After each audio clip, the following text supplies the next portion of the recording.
আমরা কিন্তু একে খানের ভিতরে রয়েছি। একে খানের ভিতরের ভিউটা আইসা একটা ফর ইউ, আসলে কিন্তু অনেক সুন্দর একটা প্লেস দেখতে পাচ্ছেন, কিন্তু একটা গাছ এখানে অনেক সুন্দর একটা গাছ কিন্তু রয়েছে ছাতার মতন, অনেক সুন্দর না ভাই?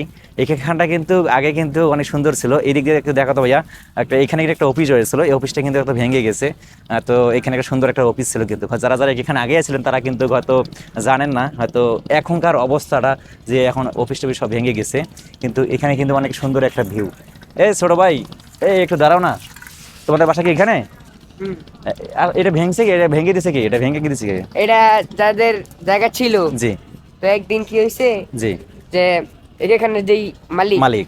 তাদের অন্য একজন যে উপর থেকে লোক আসছে, জি জি জি। তাদের আত্মীয় জি। ঢুকতে চাইছে এখানে, পরে আসার পরে তাদেরকে ঢুকতে দেয়নি। জি। ঢুকতে দেওয়ার পরে পরে এখানে গিয়ে বিচার দিচ্ছে, বিচার দেওয়ার পরে পরের জি। দিনে সব ঠিক।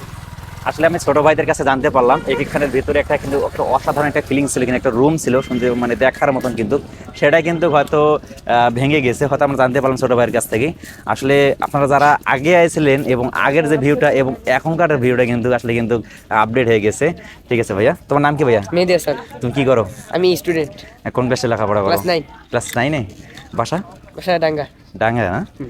অসংখ্য ধন্যবাদ ভাইয়া। ঠিক আছে ভাইয়া।